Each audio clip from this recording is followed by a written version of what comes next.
I'm going to be talking about finding nervous system wellness today and how we can use the real self um, to navigate in social situations, which we call interpersonal, and individual situations, which we call intrapersonal. So within and without. And the way that we access that is the nervous system. So I'll speak first from Ruby Jo Walker about the three parts of the nervous system related to this. So the parasympathetic nervous system is dorsal vagal complex. It increases fuel storage and insulin activity, immobilization behavior with fear, endorphins that help numb and raise pain threshold, and conservation of metabolic resources. So this is when it's like just get all the energy you could in order to cope. And it decreases heart rate, blood pressure, temperature, muscle tone, facial expressions, eye contact, depth of breath, social behavior, attunement to human voice, sexual response, immune response. All these are pushed down because it's so important just to stay alive. What this means is that it feels like life-threatening, freezing. It's hypoarousal. So we got past the point of like, I'm overwhelmed and now I'm stuck. And then, then we have the danger system, which is the sympathetic nervous system, fight or flight, which is called hyperarousal. So this is when we have the increased blood pressure, heart rate, fuel availability, adrenaline, oxygen circulation to vital organs, blood clotting, pupil size, dilation of bronchi, defensive responses, basically saving you because it's danger, like whatever your body might need. And then, of course, it decreases the fuel storage, insulin activity, digestion, salivation, the ability to be relating to others, and immune response. This is...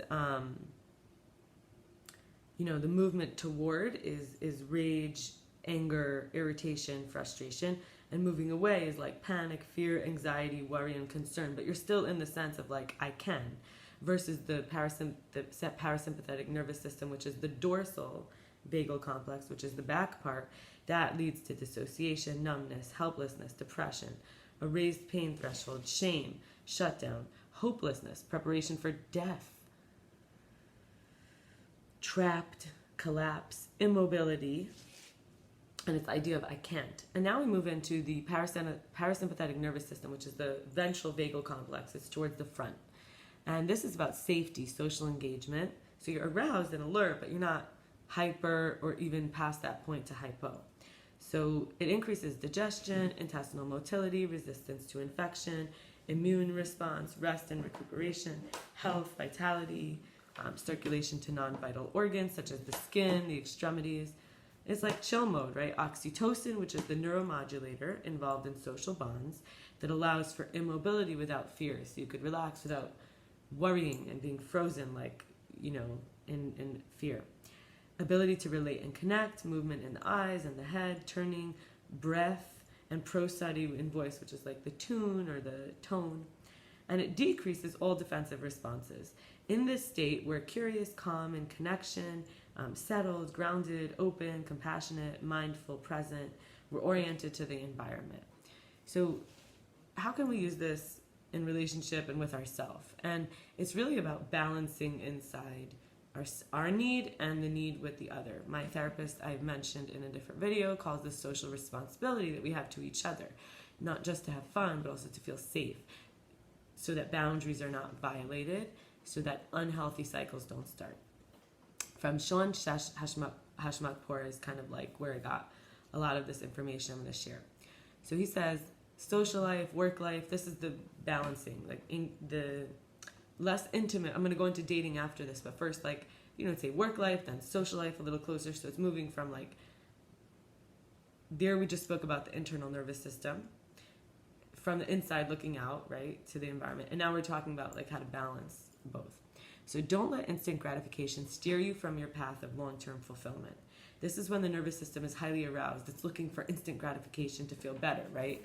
So if we're in a healthy nervous system, which is we've done the work to sort of like slow ourselves down and calm down and catch up and be open, we are looking for long-term fulfillment. We're okay with the patience. Another is, don't forget that how you love yourself is how you teach others to love you. So are you willing to give yourself safety in your body, in your nervous system? Are you willing to feel that you have enough fuel for what you got to do? And then the inner work is taught taught me to speak my mind and not care how people choose to interpret my words.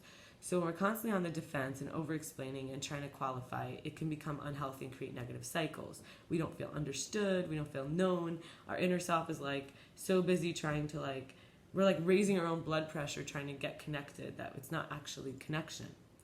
Some insecurities will always come up, and this is when the nervous system will be activated and we learn to decompress, to stabilize, to deactivate, right? When we're socializing with a new group, when we're showing interests to a new person, especially to a new man or woman we might want to date, taking a risk and creating new creating new content, receiving an immature comment. And these are all opportunities to improve. The triggers deserve gratitude because they're refining our nervous system. We're becoming more fit, right? The fittest. So the nervous system, fitness, like muscles, fitness. And then in dating, a little more deeper, we go, you got to trust your gut, which your gut is like, you have a second nervous system that's by your belly, actually, which is like a second brain. Be intentional. Don't waste time. Don't hope that they'll meet your expectations later or prioritize them because of a temporary sensation. He refers to horniness. He says when you're sexually aroused and it's like you want to release that peaking sensation and you want to come back to yourself, creating a negative cycle with somebody is going to make it worse. Your nervous system will have less fitness. So we got to trust our gut. Don't eat something, don't do something that is going to waste your time and go against your intentions. He also talks about journaling the mental stories and coming back, and then the intentional thoughts. We've got to set our intentions mostly to give, not to get. We're going to set ourselves up for disappointment if we're always thinking about what we can get. So our nervous system, if we take care of ourselves actually, and we're surrounding ourselves with care, then our intentions are to care for those in our environment and to be cared about. He says a good tactic though for when it's not feeling that way is to journal the stories and then also journal the intentional thoughts. For example, you go through the fear, then you go through the confidence. Well, these are the things I've been through already, or these are the ways in which I can handle that moment. He says, stop trying to impress, stop trying to win them over. Just see if they're your vibe, right? You could be a body. You could be stinky in the summer, sometimes sweaty. It's about getting to know them. It's about being present. It's about seeing how you feel, not really going into the nervous system response of if I'm rejected, I'm going to be freaked out, stressed out, panicked, anxious. My happiness lies in their hands.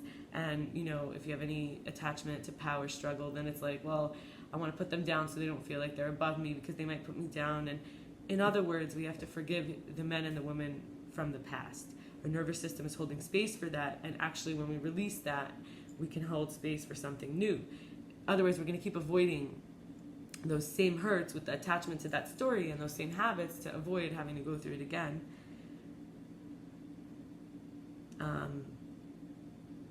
Letting go of expectations really is a big one because then we'll be free of that disappointment, right? So the intentions of not giving to get, and maybe the people in the past who have used us or hurt us,